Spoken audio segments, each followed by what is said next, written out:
libertés démocratiques, les droits d'organisation et d'association. Et donc, nous ne cesserons jamais d'exiger fortement la libération inconditionnelle et immédiate de tous ceux qui ont été ainsi arbitrairement arrêtés,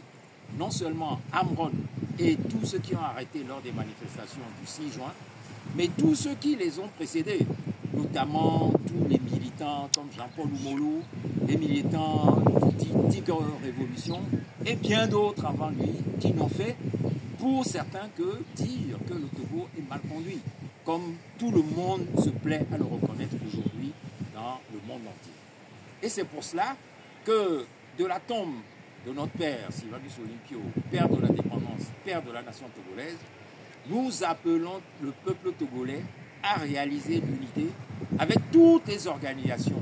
qui, face à la poursuite de cet arbitraire, ont décidé d'appeler les 23, 24 et 25 juin prochains à des manifestations pour obtenir, d'une part, la libération inconditionnelle et immédiate de tous ceux qui sont arbitrairement détenus dans les geôles du pouvoir de la dictature togolaise, et deuxièmement, mais pour demander la démission de Faure Gnassingbé, comme les organisations de la société civile et des partis politiques réunis en conférence de presse hier l'ont fait savoir, l'ont déclaré à la presse en appelant la population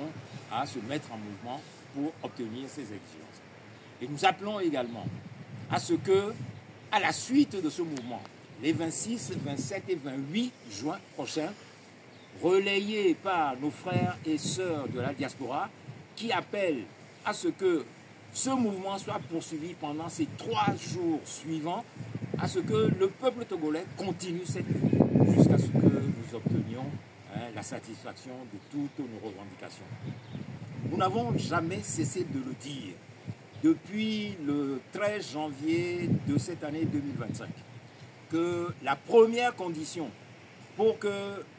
notre père, notre grand-père, le père de l'indépendance de la nation togolaise, Sylvanus Olympio, et son épouse Dina Olympio, la première condition pour qu'ils reviennent au Togo, c'est que le clan des Gnassingbé, qui sont partis à son assassinat crapuleux, sanglant, il faut qu'ils quittent le pouvoir, parce qu'ils connaissent de la mort et de l'assassinat de Sylvanus Olympio. Et donc, ils ne peuvent pas rester au Togo tant que ils ne peuvent pas rester au pouvoir au Togo tant que pour que notre père revienne et soit enterré dans des conditions de dignité qui nous sied. Parce que nous estimons que sa place ici, au cimetière d'Aboué au Bénin, n'est pas sa place.